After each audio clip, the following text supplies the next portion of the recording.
Est-ce que ça va? Ouais, bien. Bienvenue à vous donc. Et c'est parti pour la cérémonie des 10 ans d'IPRA.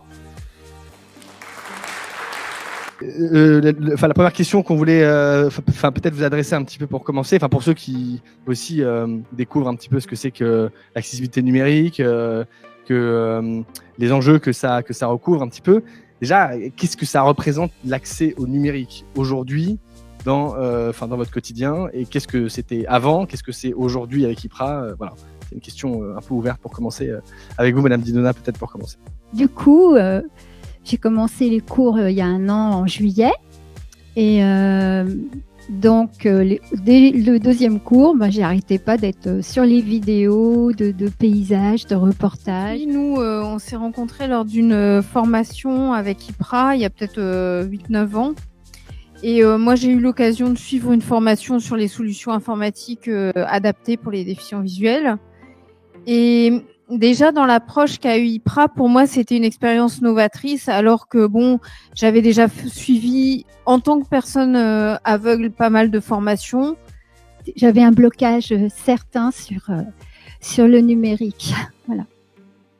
Qu'est-ce qui vous a donné confiance du coup pour arriver à dépasser cette peur initiale? C'est quoi qui vous a permis de dépasser cette peur initiale en fait? C'est en fait les accompagnants qui m'ont encadré, notamment Jean-Philippe en premier. Nathalie, j'étais déjà un peu rodée, mais c'est vrai que j'avais vraiment pas confiance en moi. J'ai dit, mais je vais casser le truc. Mais non, faut oser, allez-y. N'ayez pas peur. En plus, IPRA, c'est quand même un ordinateur qui est protégé, on a un technicien charmant et complètement compétent et qui a sauvé la vie. Parce que j'étais capable de mettre Internet dans la poubelle, de mettre tout mon dossier personnel sur l'ordinateur de mon ami, pour dire que la reine des bourdes, j'étais capable de faire tout. Et puis finalement, j'ai appris à apprivoiser, on m'a redonné confiance. En fait, je pense que Jean-Philippe, il m'a dit les mots, je lui ai dit non, moi je doute beaucoup de moi, mais il m'a vraiment encouragée et aidée. Déjà, il y avait un formateur non-voyant, un formateur voyant, donc Jean-Philippe et Corentin. Et ce qui m'a tout de suite interpellée, c'est qu'ils n'étaient pas que du sérail informatique ou numérique. Ils avaient quand même une autre culture qui, au départ, je suis professeure de lettres, et qui me parlait. Le discours, il était construit, alimenté, il était percutant. Et évidemment, il y avait aussi une expérience concrète et un savoir-faire précis. IPRAVision, c'est une excellente découverte, une excellente chose. Il y a eu une phrase un peu clé quand l'un d'eux a dit que la culture Apple, c'était pas intuitif pour tout le monde. Et à partir du moment où ils ont dit ça, je me suis dit c'est vrai, ouais, c'est pas intuitif. Alors qu'on a toujours un peu honte là de dire non, moi j'y arrive pas et tout. Mais ce postulat vraiment m'a permis de me sentir à l'aise et de me dire que on pouvait s'aventurer, tâtonner avec cet appareil. Donc voilà, je trouvais qu'ils avaient une approche complètement différente, qui n'était pas que technophile, un peu geek, mais qui avait des références théoriques, la culture, la sociologie qui a été évoquée tout à l'heure, qui en tout cas faisait écho moi à mon vécu tant en tant qu'utilisatrice et en tant aussi qu'enseignante. Je pensais pas qu'1 an après, IPRA me ferait pleurer. Si j'avais su, je serais pas venue. Plus que des outils, c'était aussi une philosophie et une culture. L'élève peut être autonome avec son matériel à condition qu'on lui donne les bonnes stratégies et les bonnes méthodes. Voilà, donc c'est ce qu'on essaie de mettre en œuvre ensemble dans la transmission de contenus communs.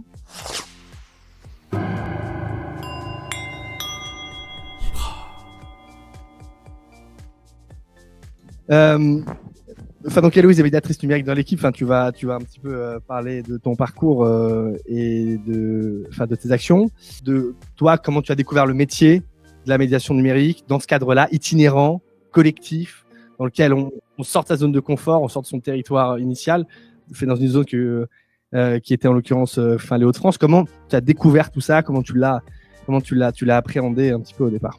Ça fait beaucoup de questions. Pour ma part, j'ai, je pense, toujours voulu être plus ou moins médiatrice ou en tout cas enseignante. C'était quelque chose qui me plaisait beaucoup. j'avoue que j'avais pas connaissance de l'univers de la médiation numérique, hormis le propre usage que je pouvais avoir. Et effectivement, des ateliers collectifs, j'en avais pas vraiment fait avant, si ce n'est dans le cadre peut-être enseignant, plutôt des gamins. Et là, du coup, je me suis retrouvée devant plusieurs adultes, plusieurs seniors, où effectivement, petit à petit, je me suis rendu compte que c'était pas juste une question de génération, c'est-à-dire que c'est pas leur génération, du coup, ça ne les intéresse pas, mais c'est qu'il y avait aussi beaucoup de freins derrière, que ça soit la peur, des fois le manque de confiance, des fois le manque de moyens aussi. J'ai pas mal bourlingué, moi et ma valise, à aller en face de ces publics-là et d'essayer en fait de leur montrer non pas comment faire telle ou telle manipulation, mais plutôt ça existe et ça peut vous être utile si ça vous intéresse, bien évidemment. Et après, effectivement, d'eux-mêmes, ils le disent. C'est vrai que maintenant, alors soit on est contraint, soit on sait que ça existe et on aimerait bien pouvoir un petit peu comprendre comment ça fonctionne. Donc c'est un petit peu le but, moi, ensuite de mes ateliers. Et j'ai un public assez large dans ses capacités. Donc ça va de la personne à qui je dois apprendre à faire un clic gauche et un clic droit aux personnes qui me posent des questions sur l'IA. Parce que oui, il y a des seniors qui sont quand même pas mal compétents dans le domaine. Donc voilà, je vais faire les ateliers avec après du coup toute la pédagogie que j'ai eu à apprendre auprès d'IPA, donc une pédagogie active, les mettre en capacité d'eux, même si au début des fois certains sont pas forcément enthousiastes, mais à la fin, à en juger les chocolats que je reçois, normalement ils sont relativement contents des ateliers que j'ai pu faire. Parce que par rapport à d'autres ateliers numériques, cette force qu'il y a ici, que vous avez pour nous, c'est que toutes les capacités cognitives sont réunies, qu'on soit plus élevé, moins élevé, on a tous une histoire, une antériorité, des blocages, mais ici, on se sent considéré, pris en main, parce qu'on va aller au-delà de tout ça. L'idée des forums, ça va être de les décomplexer, en fait. Donc, à chaque fois que j'en sors ici, je me sens grandi, je me dis, voilà, un pas de plus, et je me dis, c'est la voie VOIE qu'il me fallait, qui me correspond. Je vais y arriver. Il y a beaucoup d'encouragement et puis ce sentiment on est heureux mais l'humain se sent heureux quand il est autonome.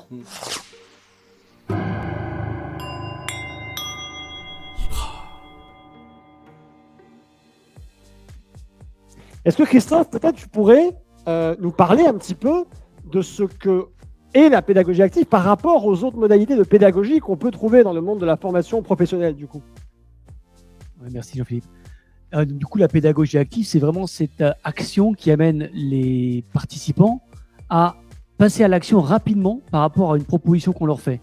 Si on leur suggère d'aborder une thématique, d'aborder un sujet, dans la foulée, dans la minute qui suit, ils réfléchissent, leur cerveau, j'ai envie de dire, se met en mode action pour faire en sorte qu'ils ne soient pas en réception uniquement de ce qu'on a à leur dire, en mode descendant, parce que comme on disait tout à l'heure, c'est de l'andragogie. Ils sont quand même adultes et donc ils ne sont plus là avec un cerveau capable de gober pendant des heures et des heures des informations, des instructions. Si on a le souhait de les rendre autonomes, il faut que ça s'ancre dans leur mémoire, dans leurs cellules, dans leur cerveau. Et s'ils ne réfléchissent pas, ils ne font que recevoir, ça ne s'ancre pas.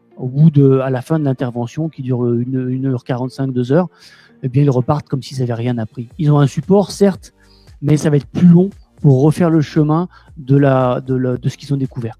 On va finir peut-être avec la dernière interview du coup de ce soir, c'est Pascal du coup. Toi, tu es coordinateur du coup de conseil numérique dans un territoire qui est le Val-de-Marne.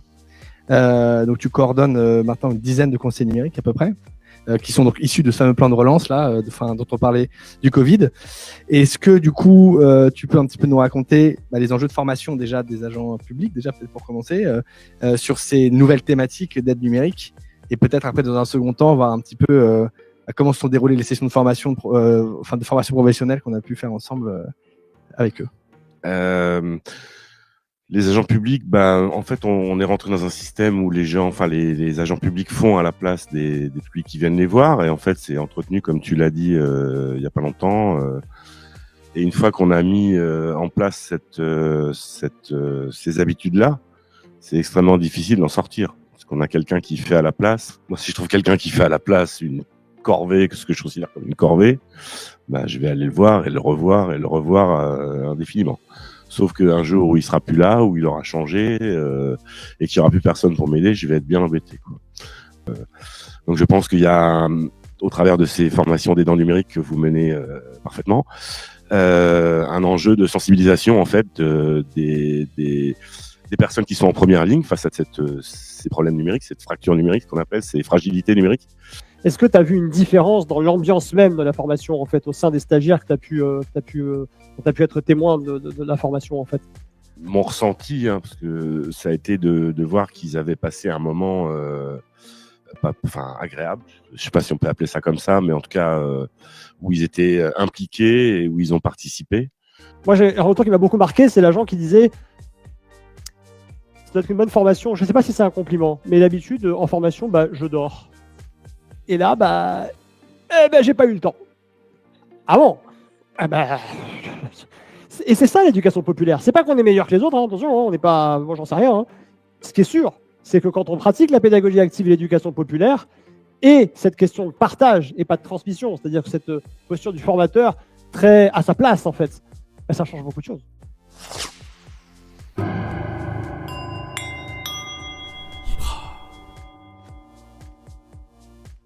Et on va finir par un petit elevator pitch, comme on dit dans les startups. J'ai envie de dire, à la fin des années 90, on a dit « Oh, le numérique, c'est une mode, ça fait que passer, c'est bon, c'est pas utile, on peut s'en passer. » On a très bien vécu avant ça, en fait. Bon, le résultat, c'est qu'on a 20 millions de personnes qui sont exclues aujourd'hui, 30 ans plus tard.